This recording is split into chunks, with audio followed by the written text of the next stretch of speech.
नमस्कार, माझं नाव हेमा आहे. पुन्हा आपलं स्वागत आहे आपल्या चॅनलमध्ये. तर आज आपण बनवूया महाशिवरात्री निमित्त साबुदाणा खिचडी.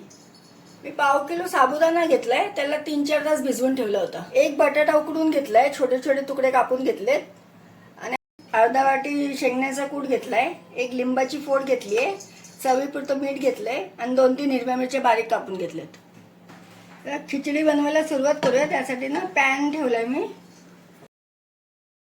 पॅन थोडा गरम झाला ना, थोडं तूप टाकून घेऊया.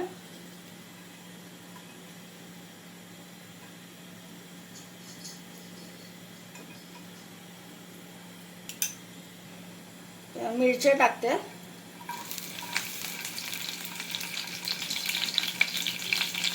मिरच्या हलक्याशा परतून घ्यायच्या.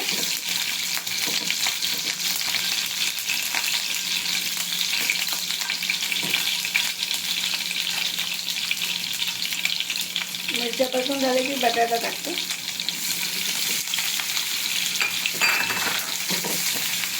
थोडा स्लो गॅसवर ना बटाटा थोडा हलका परतून घेऊया आपण. थोडं मीठ आपण बटाट्यात टाकूया, बाकीचं नंतर टाकूया.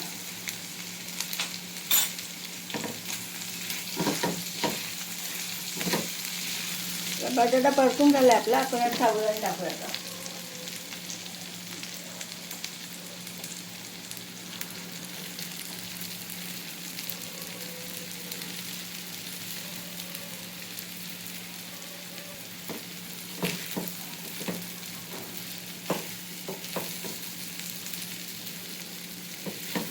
पाच मिनिटाला फास्ट गॅसवर परतूया आपण.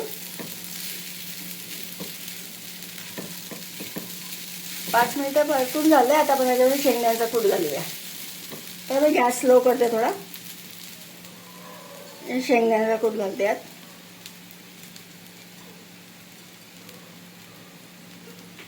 आणि परत मीठ टाकते थोडं.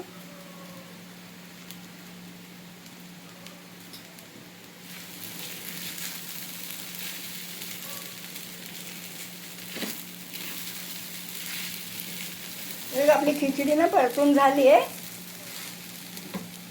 बघा 10 मिनिटं ना मी स्लो गॅसवर परतली याला, म्हणजे साबुदाणे आपले ट्रान्सपेरंट होतात. स्लोवर परतायची याला. आता मी गॅस बंद करते. गॅस बंद करून ह्याच्यामध्ये लिंबू टाकायचं, नाही तर ते कडवट होतं. मग थोडस लिंबाची फोड घेतली होती तेवढं टाकते याच्यामध्ये. एकदा ढवळून घेऊया. आपली खिचडी पूर्ण तयार झाली आहे आणि झाकून ठेवायला.